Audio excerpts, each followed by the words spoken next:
इसरो ने लॉन्च की navigation satellite NVS-1। आखिर देखते हैं भारत के लिए नाविक यानी रीजनल नेविगेशन सिस्टम के क्या है मायने। भारतीय अंतरिक्ष अनुसंधान संगठन इसरो ने दूसरी पीढ़ी के नेविगेशन सैटेलाइट में से पहले सैटेलाइट NVS-1 को सफलतापूर्वक लॉन्च किया है। इसे इसरो के geosynchronous satellite launch vehicle GSLV rocket द्वारा लॉन्च किया गया। इस नेविगेशन सैटेलाइट की लॉन्चिंग श्रीहरिकोटा से 29 मई 2023 सुबह 10:42 पर लॉन्च किया गया। इसकी मदद से देश की नेविगेशन और मॉनिटरिंग क्षमता को बढ़ाने में मदद मिलेगी। Indian regional navigation satellite system IRNSS constellation में 7 सैटेलाइट में से प्रत्येक को नाविक नाम दिया गया है। जानने की कोशिश करते हैं कि आखिर इसकी जरूरत क्यों पड़ी। 1999 में जब पाकिस्तानी सैनिक ने कारगिल में पोजीशन ली थी तो भारतीय सेना ने सरकार से जो पहली चीज़ मांगी थी वो थी global positioning system GPS data. उस वक्त भारत सरकार के पास अपना कोई सिस्टम नहीं था, तो सरकार ने अमेरिका से अंतरिक्ष आधारित नेविगेशन सिस्टम का डाटा मांगा। उस वक्त अमेरिका ने भारत से ये डाटा देने से इनकार कर दिया।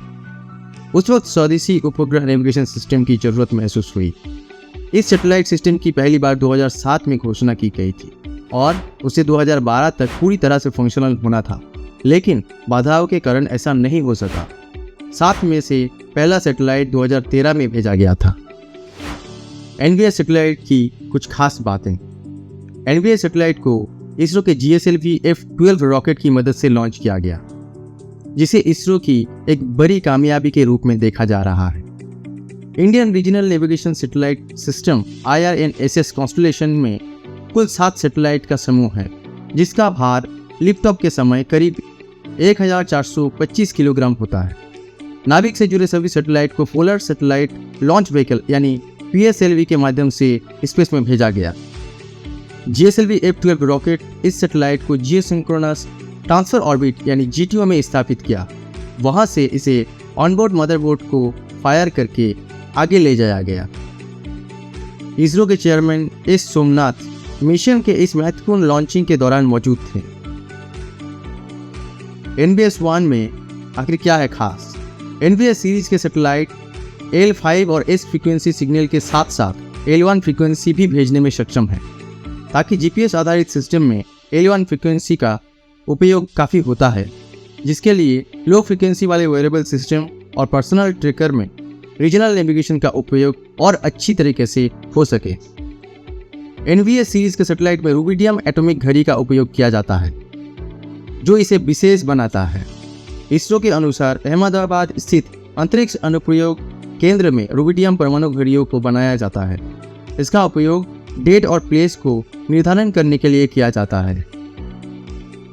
इस सैटेलाइट की लॉन्चिंग से देश की लोकल ग्लोबल पोजीशनिंग सिस्टम नाविक को और बेहतर बनाने में मदद मिलेगी।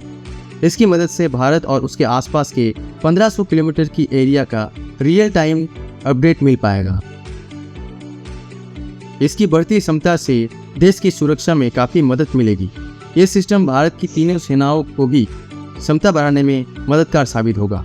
इस सिस्टम को इस तरह से डिज़ाइन किया गया है कि इसकी मदद से 20 मीटर के दायरे में स्थिति की 50 नैनोसेकंड के अंतराल की सटीक जानकारी मिल पाएगी। भारत की इस तकनीक का उपयोग जमीन, हवा और पानी में होने वाले मूवमेंट पर किया जा सकता है। साथ ही इस लोकेशन आधारित जरूरतों के लिए काफ़ी महत्वपूर्ण है, जो भारत की निगरानी क्षमता को और मजबूत करेगा।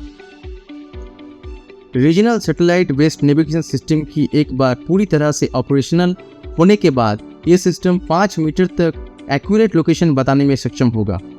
भारत अब अमेरिका, रूस और चीन जैसे देशों की तरह अपना रीजनल नेविगेशन सिस्टम को और मजबूत कर रहा है। कम संसाधनों और कम बजट के बावजूद भारत आज अंतरिक्ष में कीर्तिमान स्थापित करने में लगा हुआ है। अंतरिक्ष में लंबी समय से चल आ रहा अमेरिका और चीन का दबदबा टूट चुका है। चीन और भारत आज नए खिलाड़ी बनकर उभरे हैं। भारत ने अंतरिक्ष की क्षेत्र में तब कीर्तिमान बनाया था जब उसने अपने मंगलयान की पहली बार ही सफलतापूर्वक लॉन्च किया। इस उपलब्धि के बाद भारत की अंतरिक्ष एजेंसी इसरो अमेरिका, रूस और यूरोपीय संघ की एजेंसी के बाद चौथी ऐसी एजेंसी बन गई जिसने ये सफलता हासिल की। इसके साथ ही नाविक के पूर्ण रूप से कार्यरत होने के बाद देश में करोड़ों लोगों की रोजमर्रा की जिंदगी भी बदल जाएगी।